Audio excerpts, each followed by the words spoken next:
Good morning, student.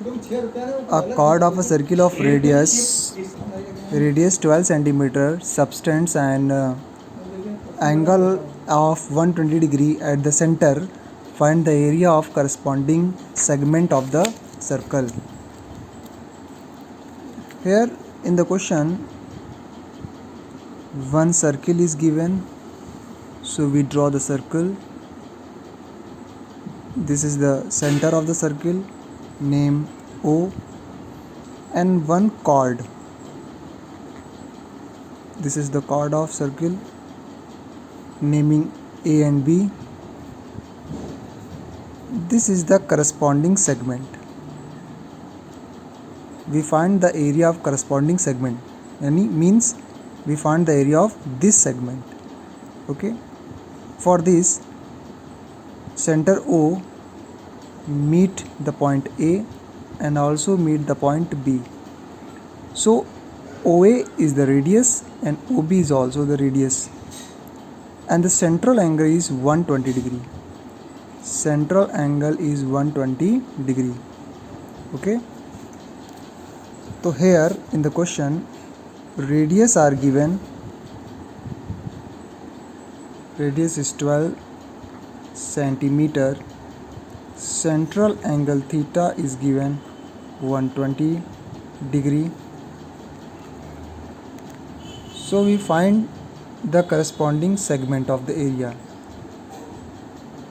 Since the area of segment, so we find the area of segment equals to area of sector minus area of triangle. मतलब ये हुआ कि हमें area of segment अगर find करना होता है तो एरिया ऑफ सेक्टर यानी वो जो सेगमेंट होता है वो सेगमेंट जिस सेक्टर के अंदर पाया जाता है उस सेक्टर का एरिया. आप खुद देख रहे हो ये जो सेगमेंट वाला पार्ट है, रीजन है, ये सेक्टर जो है ओ ए बी वाले में पाया जा रहा है. ठीक, तो उस सेक्टर का एरिया और उसमें बनने वाले ट्रायंगल का एरिया, उन दोनों को जब माइनस करते हैं तो सेगमेंट एरिया का निकल कर आता है. ठीक है, तो एरिया ऑफ सेक्टर का तो खैर फॉर्मूला में मालूम है, लेकिन एरिया ऑफ ट्रायंगल, देखिए मैंने आपको बताया था अगर यहाँ पे एंगल आपका 90 डिग्री बनता है तो एरिया ऑफ ट्रायंगल का फॉर्मूला 1/2 बेस इंटू हाइट तो लगेगा. मतलब इसका फॉर्मूला जो होगा वो होगा theta upon 360 into pi r square. इसका फॉर्मूला होगा 1/2 बेस इंटू हाइट. तो यहाँ पे इस वाले ट्रायंगल में बेस कौन है? अगर ये 90 डिग्री होता है यहाँ पे एंगल, जैसे कि कुछ क्वेश्चंस आपने लगाए होंगे तो उसमें यहाँ पे 90 डिग्री होता है. अगर सेंट्रल एंगल आपका 90 डिग्री है तो ये दोनों जो रेडियस होते हैं उनमें से एक आपका बेस बनता है, एक आपका हाइट बन जाता है. ठीक है, ये पेपर में आपके सेंट्रल एंगल तीन टाइप के होंगे, या तो 60 डिग्री होगा, या 90 डिग्री होगा, या 120 डिग्री होगा. इन तीनों सेंट्रल एंगल से ही क्वेश्चन पूछे जाएंगे. सेंट्रल एंगल यहाँ पे जो होगा वो इन तीनों के अलावा और कोई नहीं हो सकता है. तो अगर 90 डिग्री होता है सेंट्रल एंगल, तब दोनों रेडियस में से एक आपका हाइपोटेन्यूज, एक आपका बेस का काम करता है और एक आपका हाइट का काम करता है. ठीक, तो यहाँ पे बेस की जगह पे रेडियस और हाइट की जगह पे भी रेडियस रखते हैं. ठीक, अगर यहाँ का एंगल 60 डिग्री हो, यहाँ का एंगल अगर 60 डिग्री हो, तब ये ट्रायंगल आपका बन जाता है इक्विलेटरल ट्रायंगल, क्योंकि इक्विलेटरल ट्रायंगल के तीनों एंगल कितने डिग्री के होते हैं? 60 डिग्री के. तो यहाँ का आपका ट्रायंगल जो बन जाता है वो इक्विलेटरल ट्रायंगल बन जाता है. ये दिमाग में आप अपने रखे रहिएगा, यहाँ का जो ट्रायंगल होगा वो इक्विलेटरल ट्रायंगल बन जाता है अगर यहाँ का एंगल कितना हो? 60 डिग्री हो तो. ठीक है, आप इसको प्रूव भी कर सकते हो. ये एंगल और ये एंगल बराबर हो जाएंगे, क्योंकि रेडियस आपके इक्वल है तो आमने सामने एक एंगल इक्वल हुए. ठीक, ये इक्वल. ठीक, और ये एंगल यहाँ पे 60 डिग्री. पूरा सॉल्व करोगे तीनों एंगलों का सम 180 डिग्री होता है, तो यहाँ का एंगल जो निकलेगा दोनों वो भी 60-60 निकलेंगे. तो क्लियर है कि यहाँ का अगर सेंट्रल एंगल आपका 60 डिग्री दे रखा है तो ये जो बनने वाला ट्रायंगल होता है वो इक्विलेटरल ट्रायंगल होता है. तब इक्विलेटरल ट्रायंगल का फॉर्मूला यूज होता है √3/4 साइड स्क्वायर। तब हम इक्विलेटरल ट्रायंगल के एरिया का फॉर्मूला यूज़ करेंगे √3/4 साइड स्क्वायर। तो वहाँ पे साइड का काम कौन करेगा? रेडियस ही करता है। रेडियस साइड की जगह पर रेडियस की वैल्यू रख दोगे, आपका काम हो जाएगा। तो 60 डिग्री 90 डिग्री हो तो ज़्यादा डिफ़िकल्टी नहीं होती है। 60 डिग्री है तो इक्विलेटरल ट्रायंगल का फॉर्मूला यूज़ होगा एरिया का। 90 डिग्री है तो दोनों बेस साइड जो हैं वो रेडियस बन जाएंगे। लेकिन जब 180 डिग्री होता है बेटा, तब जो इसको ट्रिग्नोमेट्री की बेसिस पे निकाला जाता है। तब जो है इसको ट्रिग्नोमेट्री की बेसिस पे लगाया जाता है, यानी साइन और कॉस का यूज़ करके निकाला जाएगा। उसके लिए सीधे हम हाइट ड्रॉ करेंगे। दिस इज़ द हाइट ओ। मान लिया पॉइंट आपका डी पॉइंट है, तो हाइट क्या हो गई? OD हो गई, और जिसके ऊपर पड़ा है वो बेस हो गया। तो बेस का मतलब हुआ AB और हाइट का मतलब हुआ OD। 1/2 base into height. Base हो गया आपका AB, हाइट हो गया आपका OD। अब आपको AB की वैल्यू निकालनी, OD की वैल्यू निकालनी है। तो देखिए बेटा, जब हम ये ड्रॉ करते हैं तो ये एंगल डिवाइड हो जाता है, यानी 120 डिग्री 60 में डिवाइड हो जाएगा। इधर भी 60 और इधर वाले पार्ट में भी 60। तो 120 डिग्री जो है वो 60 में डिवाइड हो जाएगा। अब देखिए हम कैसे निकालते हैं बेस और हाइट ट्रिग्नोमेट्री का यूज़ करके। तो पहले उसको समझते हैं। ये जो एंगल हैं, ये आधा एंगल AOD और BOD,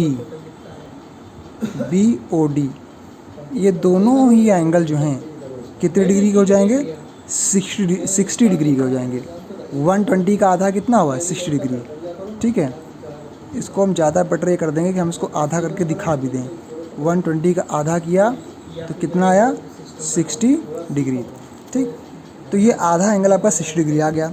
अब खाली एक पार्ट का इस्तेमाल करके हम वैल्यू निकालेंगे। तो फ्रॉम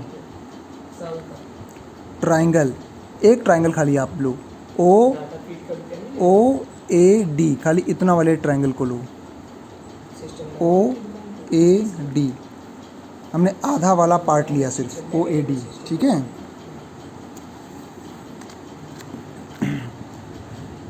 तो OAD में एंगल के सामने वाली जो साइड होगी, देखो यहाँ पे 90 डिग्री बनेगा, क्योंकि परपेंडिकुलर जो होता है वो 90 डिग्री बनाता है।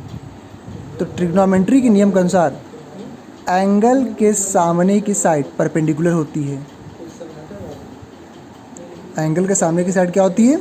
परपेंडिकुलर होती है। तो यहाँ पे परपेंडिकुलर कौन है?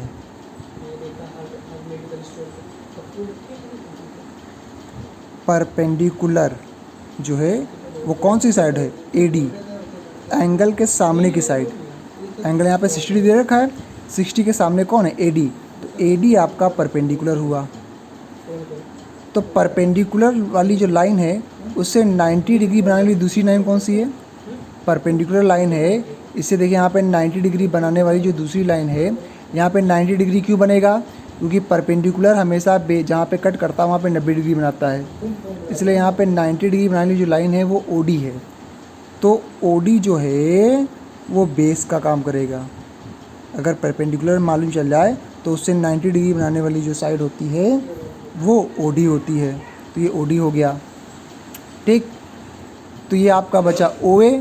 जब परपेंडिकुलर मालूम हो गया, बेस मालूम हो गया, तो तीसरी साइड कौन सी बची? OA। इस ट्रायंगल में एक ये साइड हो गई, एक ये साइड हो गई। अब तीसरी साइड जो हमारी है OA, वो क्या हो जाएगी? फिर वो हो जाएगी हाइपोटेन्यूज। ये इतनी साइडें पता करनी होती है, परपेंडिकुलर, बेस एंड हाइपोटेन्यूज, ये हमें मालूम चल गए।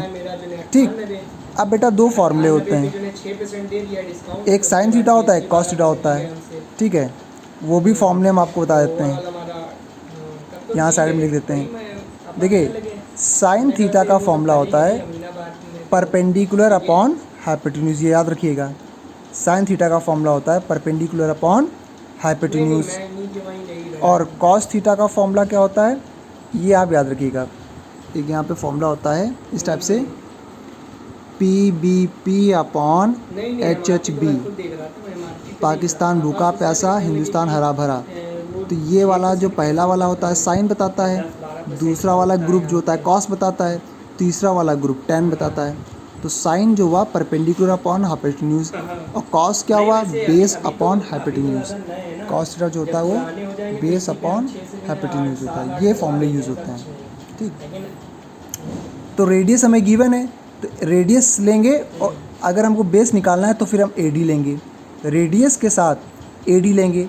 तो रेडियस वाला पार्ट जो है वो क्या है, हाइपोटेन्यूज है, और हमें जो बेस निकालना है, ए बी बेस है ना, उसका आधा पार्ट निकालेंगे, उसका 2 टाइम्स कर देंगे तो बेस निकल आएगा। तो आधे पार्ट को निकालने के लिए एडी जो है, उस एडी को निकालने के लिए एडी लेंगे और हाइपोटेन्यूज लेंगे। तो एडी जो है वो परपेंडिकुलर है, और ये आपका क्या हाइपोटेन्यूज है। तो परपेंडिकुलर और हाइपोटेन्यूज का फॉर्मूला क्या होता है, sine theta. So sine theta equals to perpendicular upon hypotenuse.